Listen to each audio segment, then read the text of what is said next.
जिस पर आज राजधानी दिल्ली में जंतर मंतर पर अंगड़ाई और आगे लड़ाई की चेतावनी दी गई है।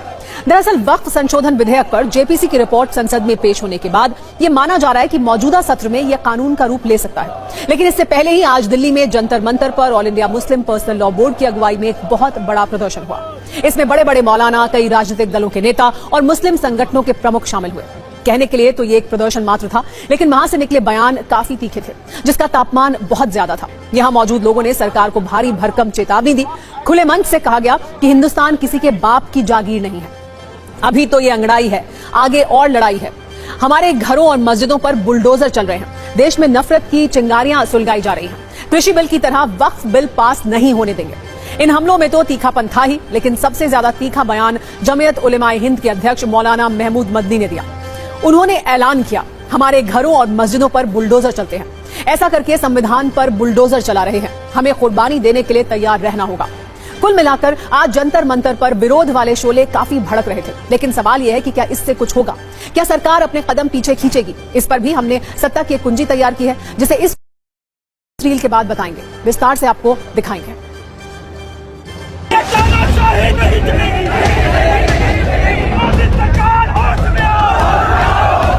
सफेद अंग्रेज चले गए, मगर काली औलादें पैदा करके गए। जो तबाही सफेद अंग्रेजों ने मचाई थी, वही तबाही आज ये काली औलादें अगर मचाएंगी तो याद रखना चाहिए इन्हें, हम हिंदुस्तान के वफादार भी हैं और हकदार भी हैं। हिंदुस्तान किसी के बाप की जागीर नहीं है। ताबेदारी के तौर पर हमने हिंदुस्तान को कबूल नहीं किया है, वफादारी की बुनियाद पर हमने हिंदुस्तान को कबूल किया। अभी तक तो ये बिल पास नहीं हुआ है। खुदा करे ये बिल इनकी पॉलिटिकल बिल में हमेशा के लिए घुस जाए।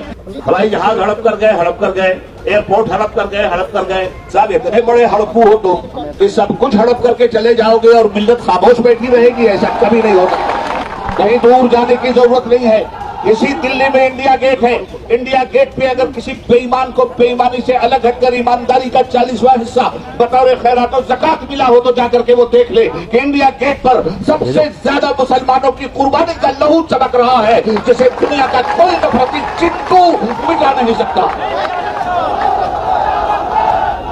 अभी तो ये अंगड़ाई है, आगे और लड़ाई है।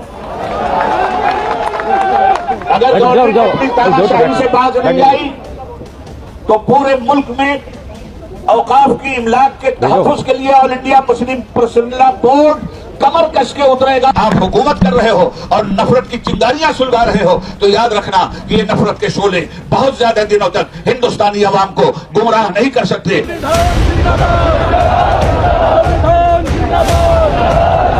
हमें यकीन है कि जिस तरह हमारे किसान भाइयों ने एक मुजाहरा करके हुकूमत को मजबूर किया कि वो इस कानून को वापस ले, हम हुकूमत को मजबूर करेंगे कि ये कानून पार्लियामेंट में पेश ही न होने पाए।